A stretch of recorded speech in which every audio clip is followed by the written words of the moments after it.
take it way back today and talk about something that we all know I have had my fair share of, let's say, unique experiences with Uber drivers. Now, since my last Uber driver story time was about a year ago, I've obviously had a ton of unique experiences. However, there were a couple that were memorable enough that they topped the list of things that I would like to share with you. And that is what I would like to do today. Before I get started, make sure to like this video if you love the throwback Uber driver story time. And make sure you subscribe and turn on the bell for post notifications if you haven't. Now let's get into it. So this guy, I actually told this story half-assed on my vlog channel a few months ago. And then I realized that this is a main channel video-worthy story. This guy was nothing short of bonkers. The thing that made him bonkers wasn't just the fact that he was saying these things, but the fact that he was saying these things and he drove people around for a living. You'll understand why shortly. First of all, it wasn't actually an Uber driver. It was a black car service that production companies send that often pick up high-caliber A-list celebrities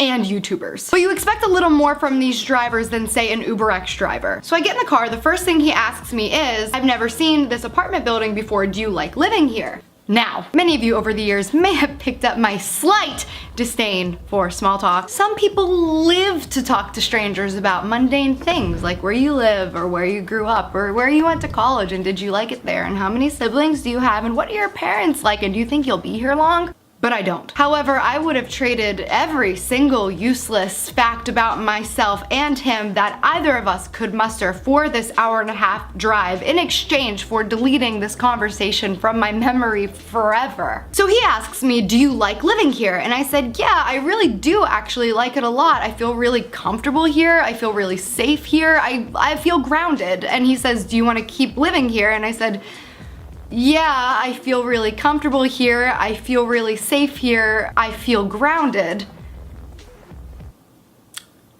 But also, I was looking to buy a house and I was really excited about it, but then one of my friend's houses got broken into and I got really scared because one of my biggest fears in the world is somebody breaking into my apartment and murdering me. I actually get out of bed like 3 times a night just to go make sure that my door is deadbolted, so I really have this inbred anxiety about somebody intruding. But my building is really safe. There's a buzzer that you have to use and you dial a specific number for my apartment and then it goes to my phone and then I decide if you get in or not. So I'm just more comfortable here right now. So then, naturally, because he's now aware of how anxious I am about intruders and murderers, he begins detailing to me multiple accounts of women who were brutally murdered on their doorstep, of people who snuck their way into apartment buildings, pretending to be mailmen or food delivery services, and forced themselves into the doorways of homes of women who were found dead days later, of celebrities who a scorned fan managed to find the address of and then made their way in through the secured gates and fences, found a loose window, and murdered them because they didn't like the movie that they did last. Now, I'm not particularly responsive at this point because what would I say even if I wanted to engage in this conversation? So then he says, I don't mean to alarm you, but I'm a medium. Do you mind if I say something to you? And I'm like, oh, now he wants permission to speak. All right, I'll bite, what's up? He says, as a medium, I pick up on energy and vibes. And from the moment you got into the car, I got the impression that you were a very guarded, very anxious person. Is that correct? I was like, yeah, actually, it's pretty accurate. But question, you knew that from the moment I got in the car and you still found it fitting to detail murders to me after I just told you how anxious I was about getting murdered? Anyway, as with any socially unaware individual, the conversation jarringly shifts to another loaded topic. Sexual assault in Hollywood. This was back in November-ish when everything was really coming to a boiling point. Things were coming out about Harvey Weinstein, Louis C.K., you guys remember. So he asks my opinion and what I think should happen to them. I told him, well, first of all, I'm really glad that women and men are finally finding the courage and the support to come out and speak out about these things. I also think that everybody's crime is different, and therefore everybody's punishment should be different. So everybody's punishment should be individualized to their crime and the harm that they've caused others. To which he responded so eloquently, I think they should all be killed and burned. I'd like to pause for just a moment and remind you that this was a stranger who was hired to simply pick me up and drop me off at my destination. So he says they all deserve to be killed and burned, and I said, well, I'm not really sure how I feel about that type of capital punishment, but don't you think that because some people committed crimes that were much worse than others, that not everybody deserves to be killed and burned? And he said, no, I don't care what they did, every single one of them deserves to be killed and burned. Anyway, as with any socially unaware individual, the conversation jarringly shifts to another loaded topic: his childhood. My driver is now in painful detail that I don't feel comfortable sharing here, and for me, that's saying a lot. He is now telling me about his horrendous, horrifying, abusive childhood, and I will leave it at that. Now, that is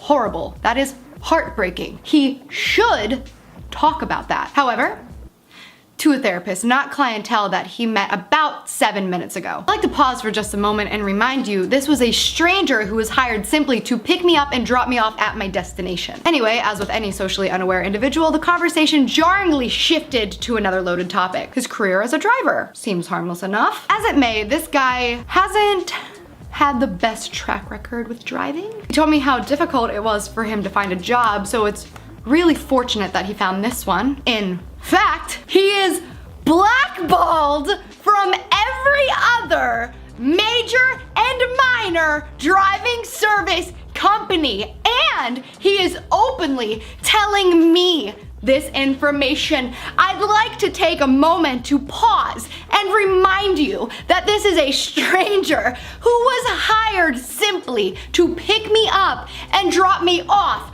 at my destination. He then tells me that he drives a lot of celebrities around, who I will not name, obviously. That he listens to them in the backseat, makes note of everything they're doing and saying, and has dirt on more people in Hollywood than I could ever imagine. And if any of them ever wronged him in some way, he's got that information locked and loaded. At this point, I texted my manager frantically to call me immediately so that I didn't have to continue this conversation. I'm already mentally f***ed up, and I just heard so many dark and haunting stories, particularly the ones from his childhood and early adulthood, that I was feeling just a touch overwhelmed. This is a very bizarre reference, but does anybody remember from the original Charlie and the Chocolate Factory when they're on the magical boat ride in the Chocolate River? And then all the gross, scary images start flashing, like the baby chick being killed and the big human eyeball and then that centipede that's crawling on that person's face. It was kind of like that. So finally, after a painfully long fake conversation with my manager, we arrive at my destination. As I'm getting out of the car, he stops me, he hands me a business card and says, "I really hope you enjoyed this ride. If you ever need a driver, make sure you call and request me directly. It would help out a lot." I think we had some really great conversation. That's the end. He didn't try to kidnap me, he didn't hit on me, he didn't whatever, but I think it was pretty spooky anyways. Again, make sure to give this video a thumbs up if you missed story times. Subscribe if you haven't. This is this week's showstopper of the week. As always, I love you very much. Thanks for being a part of my family, and I'll see you next time. Say what you mean out loud.